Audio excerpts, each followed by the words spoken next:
નમસ્કાર મિત્રો ઘનશ્યામ રાજપરા હત્યા કેસમાં શું કુંવરજીભાઈ સામે દબાણ વધી રહ્યું છે, તેમની ઇજ્જત દાવ પર છે, કેમ કોઈ પણ સંજોગોમાં કોળી મહાસંમેલન રોકવા માટેના પ્રયત્નો થઈ રહ્યા છે? આ હું નહીં પરંતુ એક ઓડિયો બોલે છે. એ ઓડિયોમાં ભારતીય જનતા પાર્ટીના મહિલા આગેવાન ઘનશ્યામ રાજપરાના પરિવાર સાથે વાત કરે છે. મૃતક ઘનશ્યામભાઈ રાજપરાના પરિવારને મનાવવાના પ્રયત્ન કરે છે, પરંતુ તેમના પરિવારે શું કહ્યું એ સાંભળો. એ રેકોર્ડિંગ સાંભળો કે મહાસંમેલનના અમુક દિવસો પહેલા ભારતીય જનતા પાર્ટીના નેતાઓ એજન્ટો કઈ હદે મરણિયા પ્રયાસ કરી રહ્યા છે.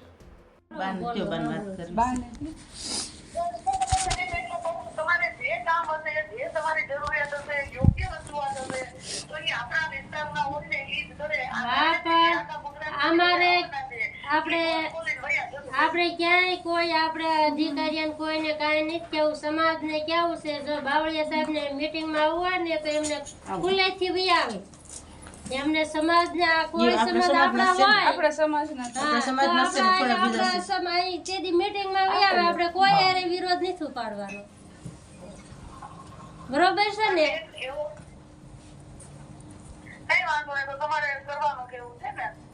હવે મારા જ્યાં મારથી બધા મોટા ક્યાં એમ કરે ને મારું કઈ આમાં હાલે નહીં બેન, કે મારે કઈ કહેવાય નહીં.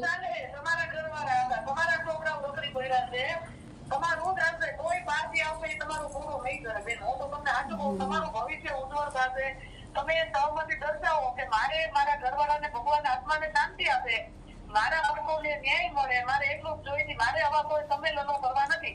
તમે બધા મને આર્થિક સહાય કરી શકતા હોય તો લાવો, એ બધાને કયો તમે. કેમ કે મને આર્થિક સહાય કરો, અત્યારે મારા છોકરાઓને મારું મકાન જે પડી ગયું છે એ મારે કરવું છે, એવું બધું કયો જોઈએ ને બેન કોઈ કરશે? હું તમને જવાબદારી આપું, આપણા વિસ્તારના ધારાસભ્ય કરશે આ બધું.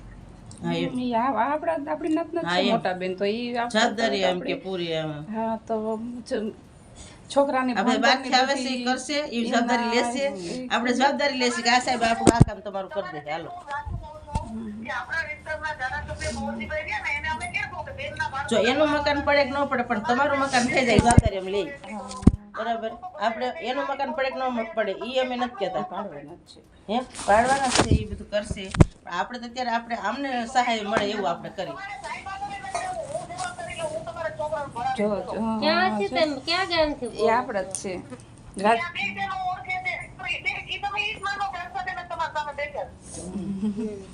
આપડા છે આપણે એ હા હા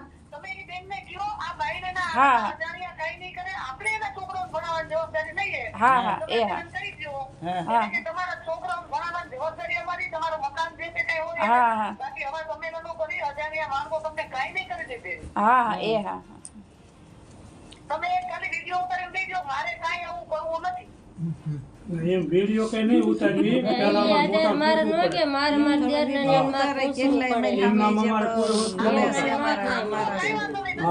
ના ના, એ તો 5 જણાને કે એમ કરવાનું, બેન નું કઈ 5 જણાને અમારે 5 જણાને મોટા તમારે કહેવાનું કે આ બેનો આવ્યા હતા ને એટલી જવાબદારી લઈ ગયા છે. તમારે બધા શું કહેવાનું થાય છે? અમે બધી જવાબદારી લેવા આવ્યા છે તમારી ટોટલ મકાન સહિત. કે આપણા વિસ્તારમાં આવી છે આપણને કામ આવશે, કામ નહીં આવે. એ લોકો જવાબદારી બધા લેતા હોય તો ભલે લે, અમને કઈ વાંધો નથી. બાકી અમે જવાબદારી લેવા આવ્યા છીએ. તમારે કરવું હોય તો છૂટ છે. આ તો એક મહિલા તરીકે આ બે બહેનો છે ને, ઈ બે બહેનો એમ કીધું કે અમારે બહુ સારો વ્યવહાર છે. હર્ષાબેન ને જે રેખાબેન તમારી ઘરે આવ્યા છે, અમે તો કોળી નાચ છે એટલે આપણે થાય કે ભાઈ અમે નાચ ના દાખલો દો પણ મેં કેમ આ પછી વાંધો. હવે કુંવરજીભાઈ તમારું એ અમાર કાઈ નથી, આપણે નાચ ના આપણે સાહેબ આપણે સાહેબ ઈવડે ના ફોન આયા, હું તમને વાત કરું. તે હારું સોનલબેન પછી આપણે વાત કરશું. હવે હા પછી વાત હાલો, અને બાને આપું છું બાને. હાલો, હા બોલો બા. જો હું તમને કહું, બાવળિયા સાહેબ જ્યારે જેલમાં પુરાણા ને ત્યારે એનું જસદણ મીટિંગ થઈ હતી, બરોબર? ગામનો સરપંચ પછી એની મીટિંગમાં હું ગઈ હતી, કોઈ હું ઘનશ્યામની બાસ હું મારી રીતે મારું કામ બતાવી. પછી મને એવું થયું ને કે આ બાવળિયા સાહેબ ને બહાર કઢાવવા છે. મેં મારા પીરની ડોહલીને માનતા કરી કે બાવળિયા સાહેબ જો 10 જમણમાં છૂટી જાય તો એક ફોન એક મારા ઘરનો મૂકી અને બાવળિયા સાહેબ ને પગે લગાડીશ. ભલે તો આપણા બાવળિયા સાહેબ ને નાતના 10 અમને માણસ છે, બાવળિયા કામ સાહેબ હું છૂટી કીધું ગયા મને એક દાખલો પણ એને દેખાડો થોડાક દી હૈદ બારા કર્યા હતા તોય બસ એના હૈદ હારા બારા છોકરા કર્યા ને જેવા એટલે હું એના ઘરે નોકરી જઈ અને કરતા બેન ને કહી આવી કે બેન આ તો એ બાવળિયા સાહેબ ઘરે આવે ને બીજું એટલે હું એને એ કામ ડોલીમાં કરે, અહીંયા જો. પગે લગાડવાના છે અને એક મને કોણ એક દાખલો મારે આપો. મેલવાનો છે તો મને મળે પછી હું મારા પીરમાં વાંચી ને મારા પીરમાં વાહી આવ્યા વાહી આવ્યા પછી હું મારો એક ઘોડી એક ઘરનો મૂકી હું એને મઢે લઈ ગઈ અને એને પગે લગાડ્યા કે એમાં ઓલા તો એને વિદ્યાર્થી એમ ન બધા દઈ આવી નિશાળે કે બધા મારી એમાં બેન પૂરા થઈને હતા મને ને સોડાવ્યો હતો એટલે હું મહેનત કરું. એમાં જ મહેનત કરે નકર ન કરે જ ને મહેનત નકર તો આ બધું એમ ન થવા દે. જે થાય.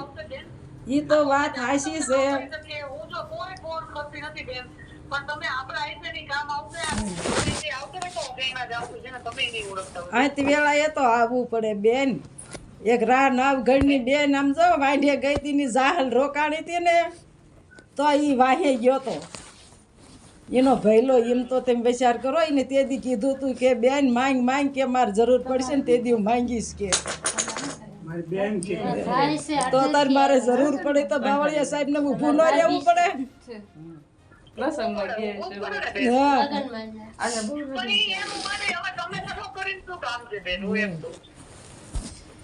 હવે તો ઈ અમારા 5 જણા અમારા મોટા હોય ને ઈ કે એમ કરવું પડે મારા બાઈ માણાને કાંઈ ન હાલે સોનલબેન આ સાચી વાત. હાલો અમે હવે એમના ભાઈ ને ભાભી આવ્યા છે ને સોનલબેન એમના ભાઈ ને ભાભી આવ્યા છે ને તો થોડીક વાર બેઠા છે બધા અને વાતચીત કરીશું પછી તમને ફોન કરશું નિરાતે હો. આમ જુઓ તમે એમ તો કહેતા કે આ સોનલબેન આપણા સમાજના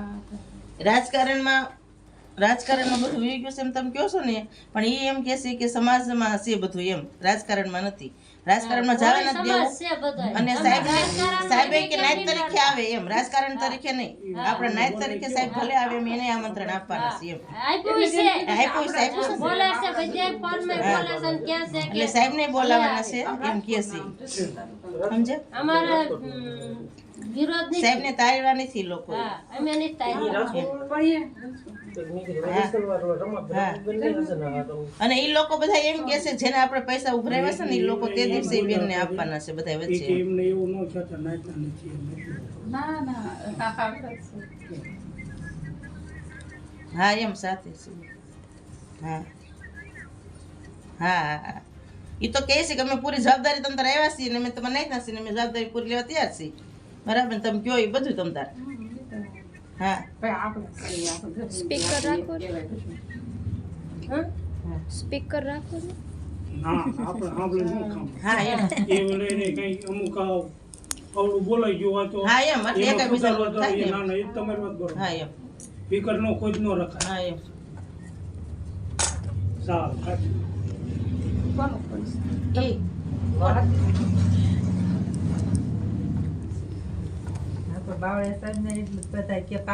તો આ આપણે પાંચ વર્ષથી કેટલા ખબર વર્ષ છે તો બાવળિયા સાહેબને થોડીક તો આમાંથી ચર્ચા ઓલા બધા કરાય ને. જેમાં જાય આપણે અમારું કોઈ હું આખું સમાજ આણા હું કે ભૂલી ગયું. હાલો આપણે જે આપણો ભાઈ ઉભો રહે, ના આ આપણે ઉભો ધોતી રહે. આયા પારુબેન આવ્યા તો આપણો ભાઈ કેમ ન બાવળિયા થાય સાહેબે ઉપર? એ મને બેન કયો. કહેવાય ક્યાં ને. ઉભો રહ્યો કયો તમે હાલો આટલું એક આટલું મને છુઓ દાખલો મારે દેખાડો. આ ભાઈ આપણો અમારા અહીં ઉભો ગામના હતા રહ્યો. તો એમને એટલું જ કહેવાય ને કે આમ નકર આમ જો આ આપણે સાંભળ્યું કે કહેવામાં શું આવ્યું, સામે જવાબ શું મળ્યો.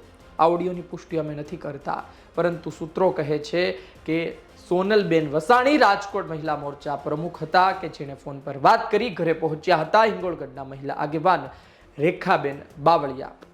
એટલે કે ભારતીય જનતા પાર્ટીએ કુંવરજીભાઈ બાવળિયાએ મહિલા મોરચાને આગળ કર્યો હોય તેવું દેખાઈ રહ્યું છે. આટલા દિવસો પસાર થઈ ગયા, પરંતુ હવે અંતિમ થોડા દિવસો પહેલા કુંવરજીભાઈ બાવળિયા અને તેમની ટીમ જાગી હોય તેવું લાગી રહ્યું છે. ગાંધીનગરમાં જ્યારે કોળી આગેવાનો સંમેલનને લઈને પત્રકાર પરિષદ કરવા પહોંચ્યા હતા ત્યારે પણ ત્યાં વિઘ્ન ઊભું કરવામાં આવ્યું હતું. ત્યાં અવરોધ અમુક લોકો બન્યા હતા. વાત એ છે કે એ લોકોને પ્રશ્ન શું હતો અને એ પ્રશ્નનું નિરાકરણ શું આ પત્રકાર પરિષદ પછી નહોતું આવી શકતું. આમ છતાં પણ પત્રકાર પરિષદમાં હંગામો કરવામાં આવ્યો, ઝઘડો કરવામાં આવ્યો અને ત્યારબાદ સતત ઘનશ્યામ રાજપરાના પરિવાર સાથે સંવાદ કરવામાં આવી રહ્યો છે, તેને મનાવવાના પ્રયત્ન કરવામાં આવી રહ્યા છે. ઘનશ્યામભાઈ રાજપરાના પરિવારને એમની જે ઓફર હોય અથવા તો એમની વાત હોય એ મંજૂર હોય તો અમને કોઈ પ્રશ્ન નથી. અને ઘનશ્યામભાઈ રાજપરાના પરિવારને ભારતીય જનતા પાર્ટીના લોકો ન્યાય અપાવી શકતા હોય તો તેમાં પણ કશું ખોટું નથી, પરંતુ એ નિર્ણય ઘનશ્યામભાઈ રાજપરાના પરિવારને લેવાનો છે, એમના આગેવાનોને લેવાનો છે. જોઈએ શું થાય છે. સંમેલન 9 માર્ચે છે અને આ પહેલાં ભારતીય જનતા પાર્ટીના લોકો રીતસરના કામે લાગ્યા હોય તેવું દેખાઈ રહ્યું છે. આપનું શું કહેવું છે કોમેન્ટ બોક્સમાં જરૂરથી લખજો. આ વિડીયો પસંદ આવ્યો હોય તો લાઈક કરજો, શેર કરજો. મને આપશો રજા. નમસ્કાર.